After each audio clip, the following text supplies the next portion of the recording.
And hello, everyone, and welcome to Open, the one and only show opening the Bronx and the rest of the world right to you. I'm your host, Darren Jaime, and today we'll update you what's happening in and around our borough, as well as across New York City. Coming up, we'll discuss how one organization is providing caring support for families for the holiday. Then after, we'll talk about how Fresh Direct is preparing for a successful holiday season. More details on that a little later on in the show. And we'll learn also about a gala that's raising the awareness of empowering youth to serve as leaders. And then, the African Diaspora International Film Festival will be celebrating its 30th anniversary, and we'll discuss what people can expect from this year's activities. And then finally, we'll discuss how one program is designed to support students in their academic progress towards careers in mental health. So stay tuned, because all this and much more is heading your way, because now we're officially open.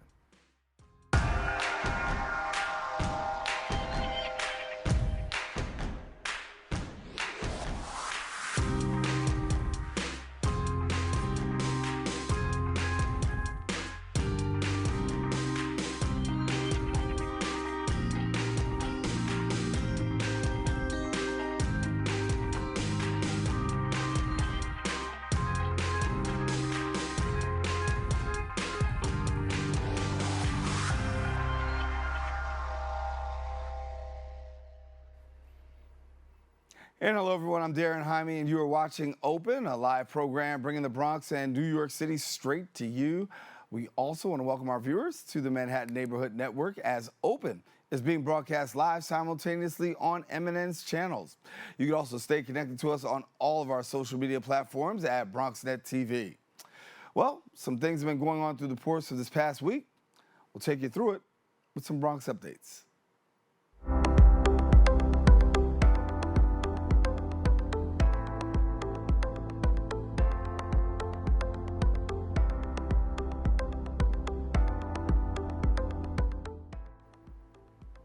And we start off with New York City news. Mayor Eric Adams revealed a set of housing reforms, making it easier for New Yorkers to stay out of the city's homeless shelter system. The mayor unveiled changes to City FEP's housing voucher program aimed at families, expanding the number of people who are eligible and making it easier to access. Well, family work requirements will be lowered from 30 hours a week to 14 hours, and monthly contributions to rent will be capped at $50. In other news, Governor Kathy Hochul recently announced the Urban Area Security Initiative to help ensure the safety and security of residents who require public transportation to get around. Our BronxNet reporter Chris Nealon has a story. During a press conference, Governor Hochul announced the Urban Area Security Initiative, which will provide funding for the installation of 2 cameras in every subway car in New York City. I'm optimistic, and I believe that these will also be a deterrent to people. You're going to be caught if you conduct any activity, where it's an aggressive act or whether it's a violent crime. The new legislation will also receive funding from the Subway Action Plan, which will bring the price up to $5.5 million, the necessary amount to complete the installations. High-ranking officials have spoken fondly of the effectiveness of security cameras on public transit. Now we're taking the next step, putting cameras on all the trains. This is a pilot program that has gone from an idea to a full-on all subway fleet program in a few short months. Over the summer, crime in the subway system is down almost 9% compared to over the same period in 2019. Strap hangers in the Bronx shared their own thoughts on this new initiative. Safety is like a big issue in the train system. Like, there's a lot of people that come, like, fight, do crazy stuff. So, like, especially for young people like me going to school, it's pretty good. And it's gonna make huge improvements. I mean, it will impact the privacy a little bit. Of course, you're gonna have to, but like, it's still better. It's still better overall. I think that it'll be beneficial to the city. I believe that it'll improve the privacy and the safety of the people riding the trains. It'll make sure people that do bad stuff on trains will get caught quicker. And I feel like it'll overall just improve the life quality of people that live here. It will allow residents to feel safer in their own neighborhood while transporting to work, transporting to school. Like, students like me will just feel a lot safer in general having these cameras around, just to make us feel more secure. People commit crimes on the train, like train surfing, breaking windows, vandalism, like tagging and all stuff like that. But I feel like having cameras will like assure that stuff like that wouldn't happen. A student like me, feel me, I feel like sometimes I don't feel safe on the train. I think it will make people feel safer. And when people feel better, that's a good thing for everyone. I don't have a problem with it. If you're not doing anything wrong, then you shouldn't have a problem. We could either all love it or we could all hate it. But at the end of the day, if they're gonna install it, there's nothing we could do because they're taking our tax dollars to install these cameras. The concern is if you're not doing anything you're not supposed to do, you shouldn't be worried in the first place. So as long as you're being a productive citizen, you should be A-okay. Cameras will be installed by the MTA in 200 train cars per month. Train cars are expected to be completely equipped by the year 2025. From BronxNet, I'm Christopher Nealon. And thank you, Chris. That's all the time we have for our Bronx updates. We do have to take a quick break, but when we all return, we'll have more open right after this.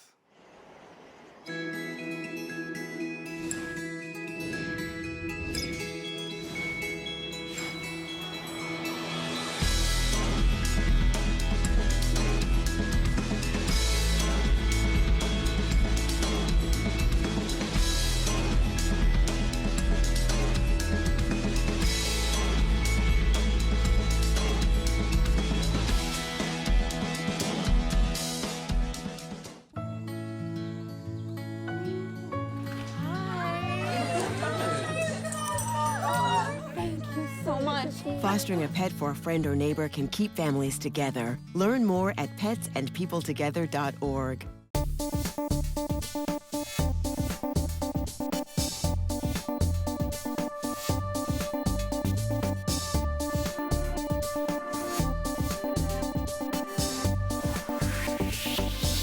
And welcome back. Rising Ground is a leading not-for-profit human services organization providing children, adults, and families with the resources and skills needed to help them rise above poverty and also positively direct their lives. Each year, Rising Ground works to ensure holidays are joyous and cheerful for thousands of youth and children as they support across the 55 programs that they have. We're pleased to be joined today and sharing more details as the Executive Vice President of Institutional Advancement at Rising Ground. We've got Aldervan Daly, and thank you so much for being with us, Aldervan. Thank you so much for having us. We really appreciate it. It's an exciting time of the year because the holidays are here, but I do know that for so many people, this time of year is a challenging time, particularly to put food on the table, economic insecurities, having the basic necessities, and Rising Ground is really rising to the challenge of helping these families out. We do our best. We work with over 25,000 families a year and 10,000 families on any daily basis. We have extensive programs throughout all 5 boroughs, but especially in the Bronx. And we're very excited this year to be launching our holiday drive.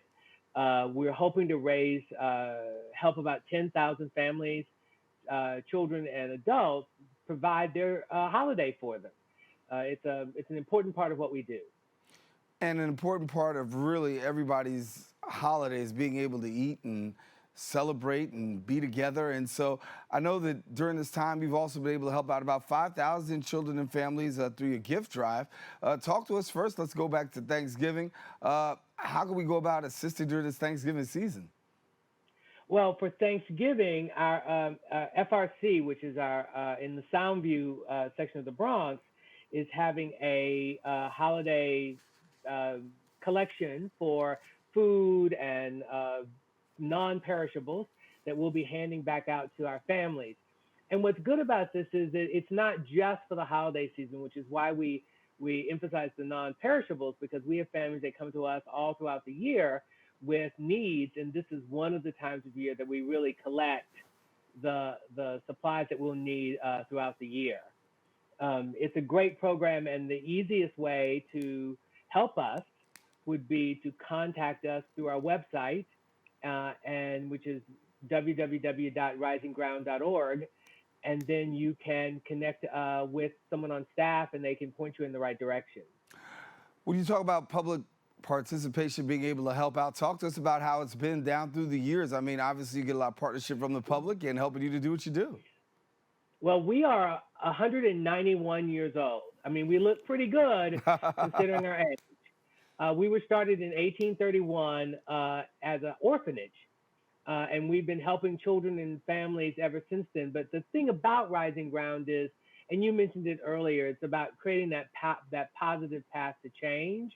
But we're an evidence-based driven organization that really works with everything from foster care, preventative services, interpersonal violence, undocumented immigrant children, to working with families who are in need of having a touch point to get other services throughout the community, whether we provide them or not. And so, fundraising opportunities. Obviously, there are a lot that are out there for that you can really people can tap into. But talk about the fundraising opportunities and some of the needs that you're having, because even though you're doing some great work, we do know that we're in the middle of this economic instability, and sometimes the giving on the part of those who are donors can wane off a little bit. So how are you making out? I guess the good question is, and how you make it, and speak to that. We're holding our own for the time being, but this is very early in the season. We typically start the Thanksgiving drive is going well. We will start the holiday drive in the next few weeks to collect toys and gift cards, especially gift cards for our families and children. We made it through the pandemic pretty well. It's harder for a human services organization where people don't literally see us handing out food or handing out housing, although those are the very things that we do. They don't always think of us first. But we've been very lucky, and we have some dedicated donors and are looking to increase those this year so that we can help even more families and children. You know, one of the things that I was looking at some of our notes here, and it says that sometimes a gift from Rising Ground is the only holiday gift that sometimes a person will receive. Yes, and that's one of the reasons that we emphasize through our holiday drive the gift cards, is because it allows a family to go into a store or go online and purchase what they would like to have for their child or what the child needs. People are wonderful and incredibly generous to Rising Ground over the years, but a lot of times we'll get a tremendous number of toys for the little ones and not enough things for the teens and the older kids. And we found over the last couple of years that if Rising Ground provides gift cards, then that's really a great way for the young people to have a holiday experience. And so $25 gift cards are what you're asking people to give, and $25 can go a long way, huh? It can go a long way, especially this time of year. What we do is you have two ways of doing it. You can go to our website, and you can either go to our Amazon wish list, and you can purchase directly from Amazon, or you can make a donation to Rising Ground from that same page, and it sort of tells you if you do $100, that's 4 gift cards, and how we will then spend that money. So that Amazon wish list can really help somebody out. Our Amazon driver really, brings it in during the holiday season if we're lucky. Yeah. So for yourself, talk to me about this feeling of what it means for you personally, knowing that you're putting smiles and really being that bridge for so many people who don't have during this time of year. Right. Well, this is the work that we do at Rising Ground touches me in many ways. The main one is, and you can see over my shoulder, there's a bunch of pictures of a little kid who's not so little anymore. We adopted him through Children's Services. So I know that we were foster parents. So I know what foster parents go through. I know the challenges that they have. I know the challenges that the parents have. I see it every day here in our offices. And I know that the gifts that we provide and the work that Rising Ground does every day, whether it's with a foster family or the parents or in preventative services so that children don't wind up in foster care, makes a huge difference in the lives of all of these children and families. And it's work that has to be done, and really only an organization like Rising Ground can really get in there and do it as well. Yeah. Alderman Daly, I want to thank you so much for being with us. I think the Rising Ground is doing a tremendous job of really helping families out, and I hope that you get more in terms of the donations and volunteers to be able to get you to where you need to go. Thanks for the work that you do. Well, thank you so much, and we appreciate everything you're doing for us. Hey, we try. All righty. Well, we want to let you know if you want more information, don't hesitate to visit the website at risingground.org, or you can follow them on social media at Rising Ground NY. We encourage you don't go anywhere. We're going to be back with more Open right after this. Dear moms and dads, what you have achieved here today is going to help us and our futures. It is why we are coming up on stage to collect your diplomas. You know it's true. Mom, we love you always. Everything I do When you graduate, they graduate. Visit finishyourdiploma.org to find free and supportive adult education centers near you. You're not going to get it all right. Just make sure you nail the big stuff. Mama! Like making sure your kids are in the right seat for their age and size. Get it right at nhtsa.gov/the-right-seat. Every day, thousands of kids start vaping. And I can't let this happen to my kid. Of course, it's awkward to talk to your kids about the dangers of vaping. Hey, bestie, how sketch is vaping? It's hard to get their attention. Ready? Go. Yes, look at that.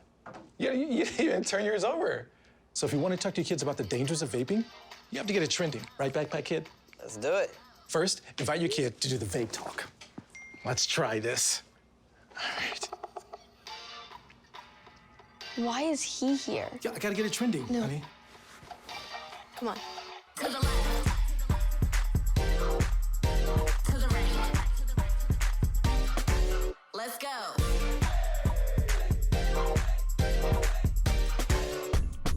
Oh, honey, can we talk? Yeah, what's up? I see a lot of your friends vaping. Visit talkaboutvaping.org for tips on when and how to have the vape talk. And welcome back. Food always brings people together, and Fresh Direct has been part of the fabric of food culture across New York and the surrounding tri-state areas for over 20 years. Now, with the recent supply chain disruption and inflation, Fresh Direct is providing customers support when it comes to prepping for this year's Thanksgiving meals. Joining us now to share more details is the Fresh Direct category merchant for meat, seafood, and poultry. We've got Michael Cantor, and Michael, good to have you with us. Thank you, Darren. Nice to be with you, and happy start to the holiday season. Yeah, you know, I think it's really starting to kick in. Tomorrow's going to be the big day for a lot of people, and but for you, it's been a long time coming because there's a lot of preparation in actually preparing for the holidays. So give me a little bit about how you navigated in preparing for this upcoming holiday season. Well, I was just thinking, we started probably the day after Thanksgiving last year, learning from our challenges and then going from there. We went out to our farmers in the spring and started talking to them about what we needed with turkeys, and the kitchen was reviewing our menus and what we thought that our diverse community in New York liked, and we redid a lot of our menus, and we came up with a menu in spring, summer, and we've been planning ever since. So you got the menu going in around the summer, the spring, and now you have food offerings that are available for the public. Talk to us about some of these food offerings and what's available. Well, we have about 9 different turkeys that we're offering raw to cook at home with different attributes. New York's a very diversified community, so we try to hit every price point, every attribute, every need that we have in that regards. We offer 3 different meals that are completely ready for heating up, and depending on your family size, not only do they have one type of stuffing, we might have an apple stuffing. We also have a cornbread and sausage stuffing, and so we really try to think about what we'd like on our table, and then we try to copy that and get it to yours. Okay, I dropped out for a second, but I'm right back. But talk to me about fresh food, because this is the time of year that people are looking for just that, fresh food. a lot during the holiday season. And for yourself, I know that fresh food is very important. You guys have taken the time to really provide some solutions, but give this to me here. When you talk about where we are, 2022, getting ready to go into 23, we know that we've been in COVID. Are you seeing more and more people gravitate towards fresh food more now than ever before? Yes, we did see a real push during COVID, obviously, of a lot more cooking at home. And we see that continuing now. A lot of people got more comfortable with cooking at home and start enjoying sitting at the table as opposed to thinking you had to go out. So we see that continuing now. We see a lot of different challenges in the marketplace. So we need to be there for our customers. We need to give the customers what they want and give them at a price point. And we've been, over the past couple of years, really honing in on those needs. When you talk about customers, obviously, that's who you're aiming to, making sure the customers are well taken care of, having the things that they actually need. Are you noticing any particular trends amongst your customers nowadays? Well, when it comes to Thanksgiving, we have some basics. Everybody likes their pumpkin pie, their sweet potatoes, and their turkeys. We know that, whether a family is the family that likes to all be in the kitchen talking and cooking the recipes that have been done for generations, or whether it's a family that likes to sit around the TV, watch the different sports games, and then when they get to the table, that's where the excitement starts. So what we do see is more experimentation. People went from turkeys into duck or into alternate meat proteins, into seafood. So we are following those trends, and we need to have those offerings. We know that we're also in the middle of an economic crisis, inflation driving a lot of prices up. People have had an aversion of really doing some shopping because of inflation. Share with me your take as how inflation has affected you and the work that you're doing. Well, the good thing is that we started this process so long ago. So we've been in conversations with our vendors. Our vendors are more like our partners, and they actually over years become our friends. So when we're sitting there talking about the challenges, we understand that, yes, we see fuel challenges, price challenges. Yes, we see grain price challenges. But how can we help our vendors address those so we can keep pricing down? Because we know the lower we keep prices down, the more we can get to our customers, which is most important. Over the years, we built these great partnerships where we all work together for a common goal. So just this week, we drove out to Pennsylvania to pick up about 3,000 turkeys because we knew that partner had great turkeys and a really wonderful farm, but they didn't have the infrastructure to get their turkeys to our marketplace. So we're already out there picking up other items. So we said, hey, we can come pick up the turkeys so we can get those turkeys and we can cut those prices. Therefore, we can give it at a reasonable price to the customer. Yeah. Has this year been a more challenging year for you, or has it been on par with what we've seen the last couple of years with COVID? Well, it's challenging because just like everybody, we really don't know how we are coming out of COVID. Are we going back to a norm, or is it a new norm? As we mentioned earlier, we do see that traction of people eating at home continues. So we're looking at that, and we're looking at our challenges with inflationary pressures, but we see a light at the end of the tunnel. So it's like, let's just squeeze everything we can on our side to make it as painless for the customer. And let's get to that light, whether it is back to a new norm where people are, yes, going out to restaurants and enjoying large family gatherings, but also doing a lot more of the cooking at home. Give me a little more about the atmosphere at Fresh Direct right now. Is it a lot more agitation? Is it anticipation? Is it stress as we're right at the corner of the holiday?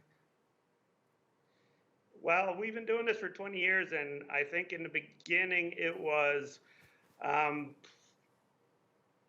really a chaotic endeavor just to get someone's meal out, and you really don't want to disappoint anybody, especially during a holiday. But now, after 20 years, it's like a smooth run and exercise bringing Thanksgiving to so many customers.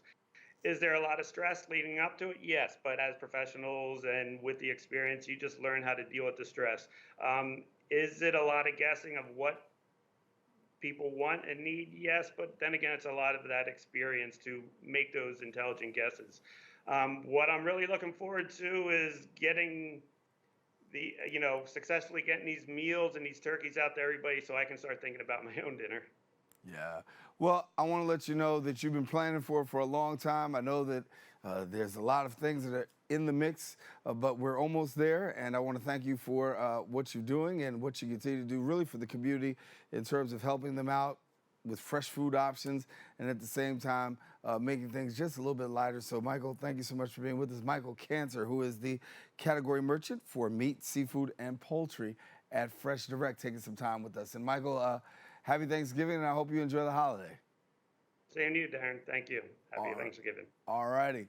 Well, I want to let you know if you want more information about Fresh Direct, please visit their website at freshdirect.com. Also follow them on social media at Fresh Direct. We encourage you, please don't go anywhere. We're going to be back with more Open right after this. Man, it's lonely. Like, going through life lonely. There is the therapeutic aspect of music, just expressing how you feel. I'm going to talk to Howie about his feelings, make it into a song.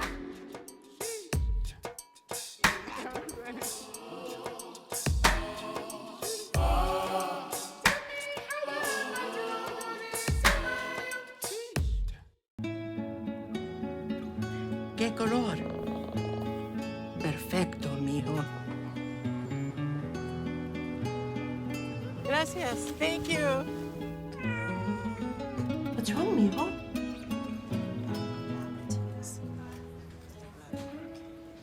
Donating to a pet's medical care is one of the many ways you can help families in your community. Pets and people belong together. Learn more at petsandpeopletogether.org. And welcome back. Global Kids held its 2022 benefit gala, which raised critical funds to advance the organization's mission to educate, activate, and inspire youth from underserved communities to take on action and critical issues that are facing the world. We're pleased to be joined now by the Executive Director of Global Kids, Dominique Jones, and Alumna Scholarship recipient at Global Kids, Jillian Lewis. And ladies, I want to welcome you to the show. Thank you for having us. Thank you. And Dominique, I'll give you an opportunity to just share a little bit more because for somebody who may not be so familiar with Global Kids, take us inside. Well, Global Kids was founded over 33 years ago, and really with this intent to prepare young people to be on the global stage. So in essence, we were educating young people around issues that are happening in the world, but also how they impact them in the communities by which they live. Over our history, we've evolved and we've become one of New York City's largest after-school time programs, as well as community school providers. And in those programs, we're also helping young people address some of the barriers to academic success. And we know that building awareness, building their voice is what helps them to be successful, not only in school, but when they go on towards their future. And you've had some partners that actually help you in young people's success. You had your 2022 benefit gala and the opportunity to provide some scholarships. How'd the gala go? The gala went well. We raised well over 6 figures in support of our mission. And one of the things that we did this year, which is our first time, is that we awarded 2 scholarships to our alumni of our programs, both here in New York City and then also in Washington, D.C. And we're so pleased that we could offer that scholarship to Jillian, who's joined us today, because she really exhibits exactly what Global Kids is about. She's excelled in school, and she really wants to, in her life, pay it forward and make real change in the communities that she lives. And I know she's from the Bronx, so she definitely is going to make an impact in the Bronx. Well, we know if she's from the Bronx, she's going to represent. That is going to happen. So thank you. But Jillian, let me bring you in. You know, you're a student at Rutgers University pursuing, I think it's law it is. And talk to me about your time in Global Kids and how it's impacted your life. Yeah, so I started Global Kids in my sophomore year of high school. I started going with my friends just to do something fun after school on Fridays, but we really ended up enjoying it and loving it, so we all stayed until our senior years. And I was involved in a program called Citywide, which was on Fridays, which was a group of high school students across New York City who would come together Fridays, and we would talk about social issues globally and locally. And then in my senior year of high school, I was involved in conference planning, which Global Kids has a annual youth conference. So we select a social issue that impacts people, you know, globally, and we started to think about like who would we want to speak, what type of programs would we like to focus on in the conference. And so I was very active in that my senior year, and I have very fond memories from that.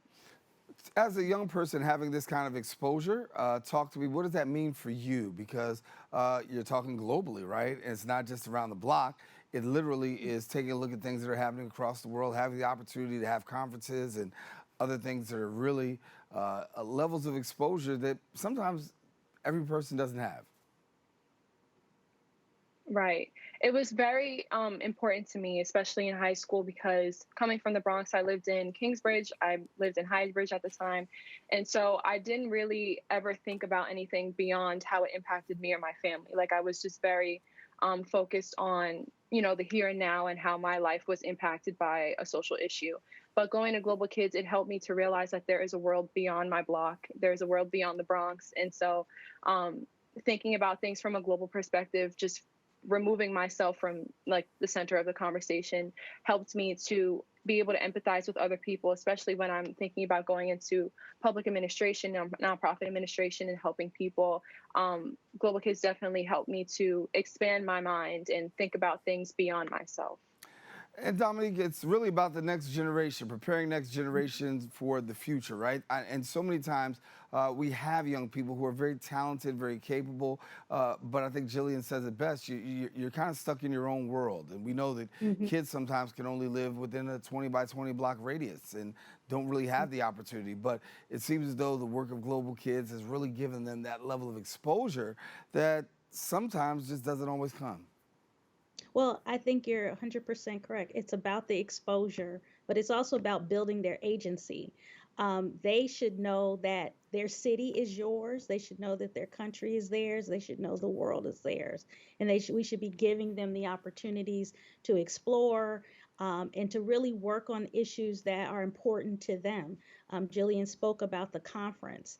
I'm not sure I wasn't here when she did conference planning, but this last year, our young people focused on anti-hate crimes because they saw that happening in their community. But the wonderful thing is they developed a plan around what are the things that they could do to stop it and to stop the hate in their communities, but they also looked around the world and to see what other young people are doing. This year, our young people are really focused on climate change. We're so fortunate that we had 2 young people go to the COP27 in Egypt just this past week. So they're really seeing up close and personal what it is, how do we make change, not just on the local level, but on the global level. And I think that with that exposure, they're going to be ready to do amazing things. So how do you go about getting your young people? I mean, obviously, you got some high caliber young people. How do you go about reaching out to them? So our young people, so one of the things is that we actually go to where our young people are. We're embedded in schools.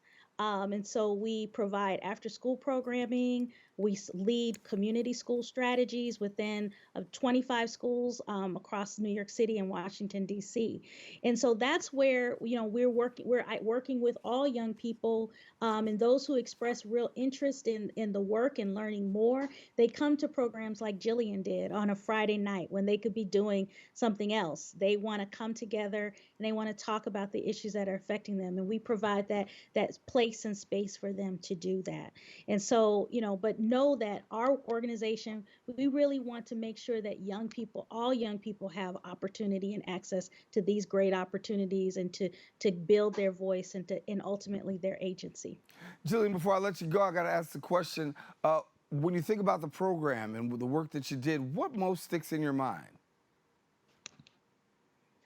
I feel like interacting with students from across New York City. I even had the chance to make friends from Little Rock, Arkansas. I did a program with GK over the summer with the Council on Foreign Affairs, and I got to meet so many different people that I would have never been able to meet had I not been in this program. And I think that in connecting with other young people who are also socially minded and also just really interested in learning about the world and trying to find their way in it, I think that was very impactful for me. So meeting people and like making new friends was my biggest thing. Well, Jillian, I want to offer you a great congratulations. Keep doing great work. If you don't know, as I said it wrong earlier, she is actually pursuing a major in public and not-profit administration with the focus on legal studies out there at Rutgers University. My godson will be very happy, a Rutgers alum. Thank you. Continue to do the great job that you're doing, Jillian. And Dominique, thank you for encouraging our young people and providing opportunities for them so they can have that kind of exposure. Thanks for being with us. Thank you. Thank you. All righty. What we want our viewers to know, if you want more information, of course, visit the website at globalkids.org and then follow them on Instagram and Twitter at Global Kids. We encourage you don't go anywhere. We'll be back with more Open coming up right after this. STEM is everywhere, like here, behind the scenes of The Walking Dead. When we break down clothes, we tumble it with trisodium phosphate, rock salt, and dish detergent.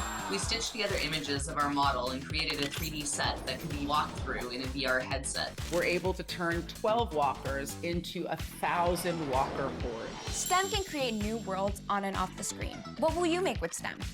Get inspired at shecanstem.com.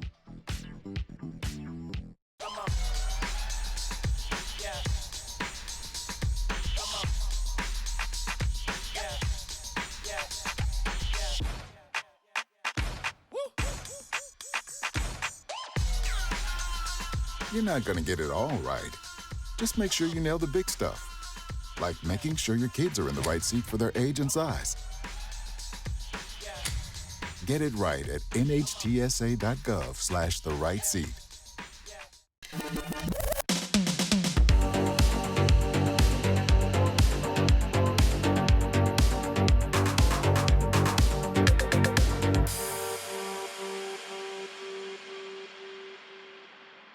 And welcome back. The African Diaspora International Film Festival will be celebrating its 30th anniversary from November the 25th until December 11th with 89 narratives and documentaries from 44 countries to be presented in several different venues. Joining us now to share more, we've got the co-director and co-founder of the African Diaspora International Film Festival, Diarra Ndawa Speck, and then we've got filmmakers Jarrett Engel and Henry Pardo. And glad to have you all with us, and welcome back. Thank you so much for having us. Thank you. And yes, Diarra, I want to start off with you. It's the 30th annual and 30 years, and you've done it before, you're doing it again, but what makes this year so special? I think we have a great lineup this year. We wanted to celebrate the festival with some special occasions. So the first thing is we have expanded our footprint. We are screening in different venues in Manhattan, and we are also celebrating films by women filmmakers that won the Public Award for the best film directed by a woman of color in the past. So these are two things that we've done for the festival this year. And of course, we are presenting a wide range of films from many different parts of the world, and with a special focus on documentaries this year. As you know, documentaries are, they're not made to make money. They're made to inform, to educate, to empower people. And we really wanted to showcase, documentaries that deal with history, as well as documentaries that deal with current issues. For example, at the Schomburg Center, we're going to have a program around women leaders, and we're going to present two documentaries about Ella Baker and Fannie Lou Hamer. and we're going to have a discussion about them. We're also going to present a spotlight on Caribbean leaders with Harold Barrow, who is from Barbados and who was the first prime minister. So we're going to have lots of different films dealing with history, dealing with contemporary issues, and we are very excited to present those films. And we have great documentaries represented with the filmmakers with us today as well. Yeah, we got two very special guests joining us as well. We've also got Jarrett Engel. She's director, producer, and filmmaker. And talk to us about your work, Jarrett, because you've got a place at the table. Mm-hmm. Well, my film is actually kind of a portrait, maybe a little bit atypical as a documentary in that respect these days, kind of more in the verite documentary tradition. It's about 4 women living in a township outside of Cape Town, and they're working to become chefs. But basically, they're commuting between 2 really different worlds, but doggedly pursuing this goal. And we just go into their lives and see how each of them deals with it. They do it in very different ways. But the unique thing I think about the film is we gave all these women cameras, and they also tell the story themselves. Well, the story is totally in their own words, and in their own footage. And some of the footage is really wonderful and really, really intimate. And I mean, I'm deeply in love with these characters, and I hope that the people who share this film will attach to them too. They're very unique women and very interesting, I think. Yeah, I want to bring in Henry Pardo, and Henry's got Dear Jackie, and Henry's a filmmaker. And talk to us a little bit about Dear Jackie, Henry. Yeah, Dear Jackie is about our small community here in Montreal, in a neighborhood called Little Burgundy. So the film Dear Jackie is a cinematic, intimate letter to Jackie Robinson. I try to place the characters of the film in a room with them. If they could say what they want, if our community, which is old for about 200 or so years, could be frank and say it as it is to Jackie Robinson. Now, we want to talk to Jackie Robinson because he was here in Montreal before starting with the Brooklyn Dodgers. He started here for the Montreal Royals.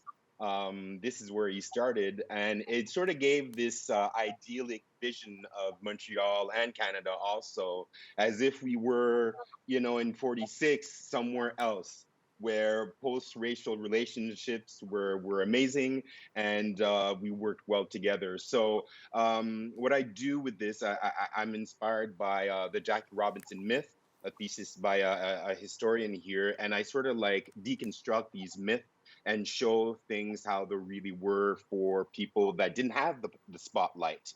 So what did they do? Right? They built a community all by themselves, and they had a lot of resiliency throughout these 2 years of history. Amazing work there. DR, talk to me about when we talk about this representation, you can see right there just how different, and diverse. We've got groups of people. He's got 89 narratives, documentaries from 44 countries.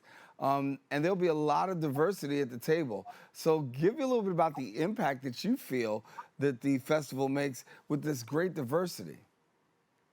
Well, I think it's important to create a space where people can really, the festival is a bridge where people can really connect with one another and see what are the connections that exist between different communities, and also the similar challenges as well as the many differences. I think there's just too much stereotypical information out there that is not rooted in reality, and people don't really have the information to understand what's going on with people of African descent everywhere in the world. So we have films from Brazil, we have films from Europe. We are presenting, for example, a program about French and British and actors from the Netherlands as well. So Afro-European actors and what it is for them to be able to work in the film industry. We are presenting films from Latin America. And the idea is really to allow people to discover what are the challenges and the issues that we face as Black folks everywhere in the world, and how we can work together, or at least understand better each other, in order to be better people, understand better what's going on. There's so little information that those films are really important, I think. Yeah. So for people who want to watch the film festival, what do they have to do? Well, they have to go online to nyadiff.org to find the information, the schedule, and then they can attend the screenings. We are uptown Manhattan, all the way up on 145th Street with the Boys and Girls Club of Harlem. We are downtown at Cinema Village and Baruch College. We are in Harlem at Teachers College, Columbia University, and the Schomburg Center. So we are, scattered all over Manhattan, easily accessible, and we have films for 17 days. We have a school program that's very important. People can still register to bring students see films for free, films that are age appropriate, that will also expose them to different realities of the Black experience. And again, the best way to start to inquire about the festival is the website, nyadiff.org. That's where everything is, all the information is. Well, I want to tell you, we are excited to have it come back one more year, 30th Annual African Diaspora International Film Festival. Diarra Ndawa Speck, our guest. And then we've also got Jared Engel, director, producer, and filmmaker of A Place at the Table, and Henry Pardo, filmmaker of Dear Jackie, talking about that beautiful place called Montreal. I love that place. So I want to let you know, listen, thank you for being with us. Thank you for sharing, and best wishes during this film festival. Thank you so much. Thank you so much. And Thank you so I much. just want to say that Jared will be at the screening, so please come and come see her film. All right, all right. Oh, thank you, Dara. Yeah. Mhm. All righty. Well, for more information, we want you to visit the website at nyadiff.org, and then follow them on Facebook and Twitter at nyadiff. Don't go anywhere. We'll be back with more Open right after this. How do you know when you've made the right decision? It's the feeling you get in your gut, the one that tells you what's right or wrong. It's the one that says, sure, I can have a drink, or the feeling that says, okay, I've been drinking, now what? It's the voice inside you that says, I'm buzzed, better leave the car when it's time to go. Plan ahead, catch a sober ride. Buzz driving is drunk driving.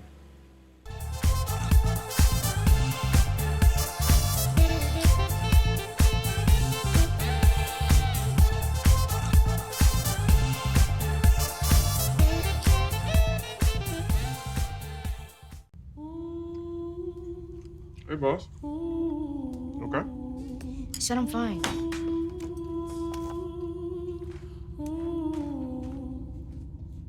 Put me to bed, see you in the morning. With the frosted Superman, but it wasn't on it. And we lost it. You can talk to me.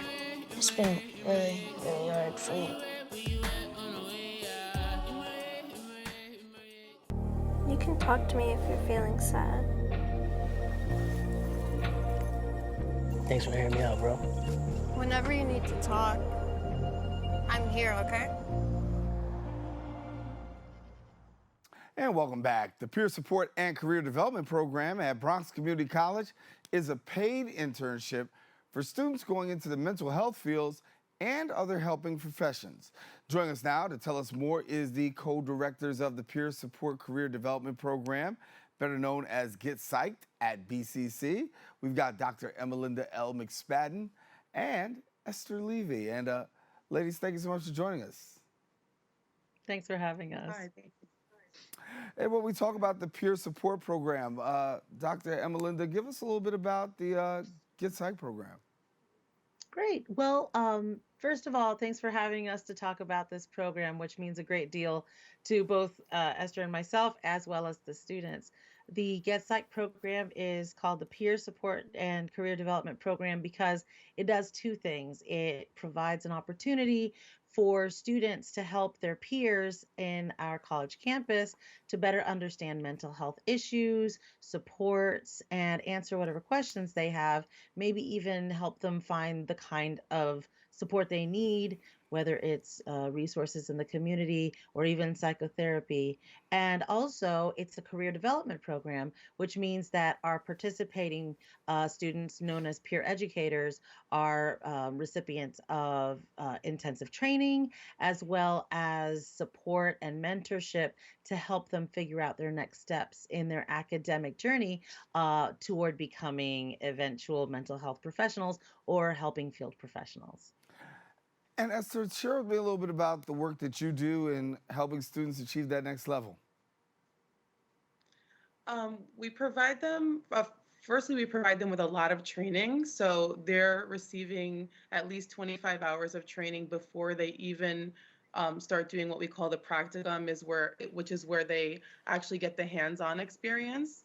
And then they're getting a full semester of hands-on experience utilizing the skills that they'll need to work in the field on the campus with their peers, with other BCC students.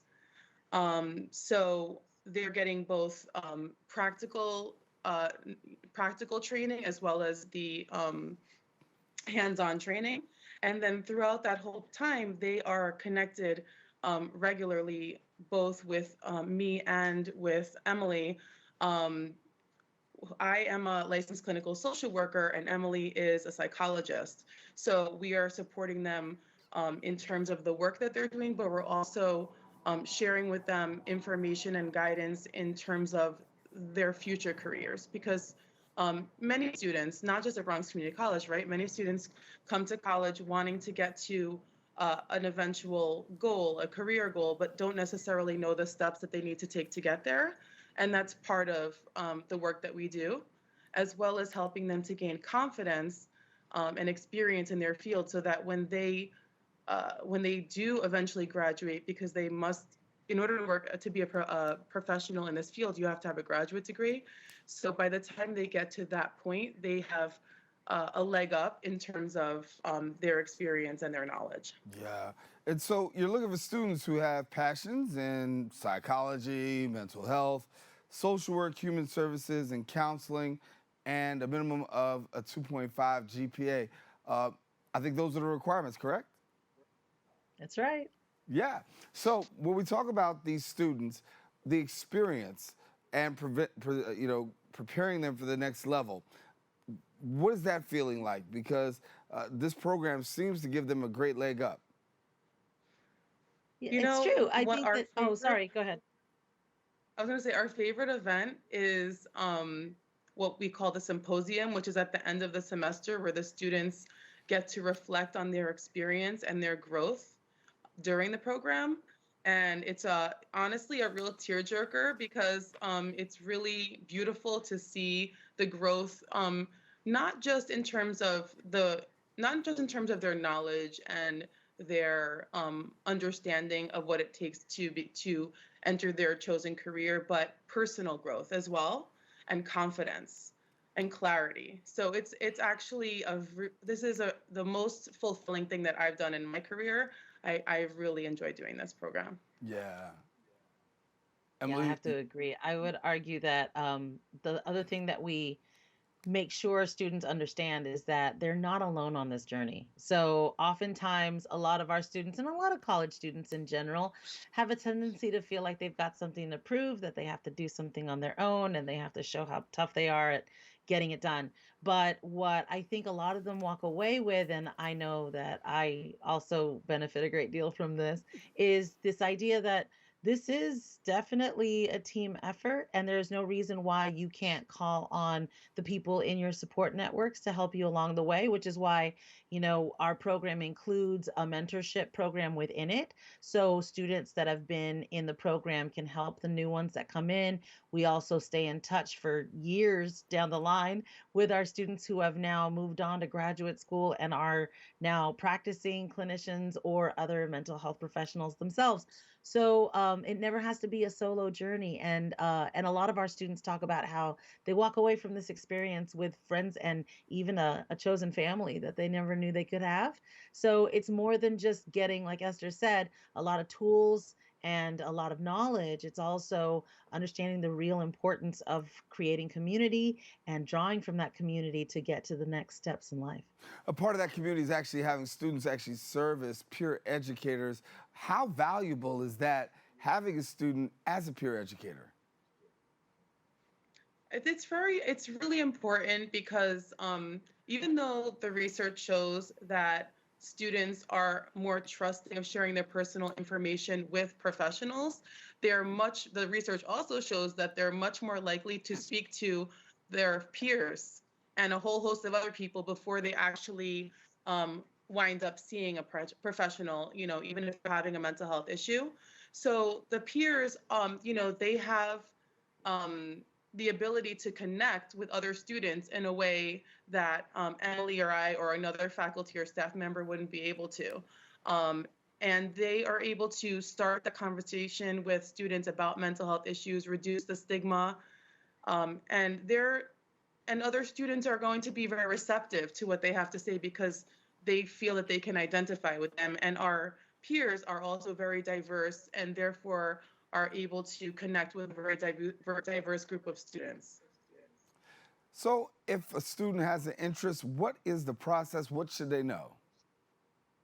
Well, students who are BCC students currently and meet the criteria that you mentioned earlier, 2.5 GPA, a passion for the field of helping and mental health, can actually go to a link that we provide to the campus community or through our website page. We can then invite people to apply. So they fill out a pretty basic application, and then we do interviews that lead to us bringing in a new cohort each semester.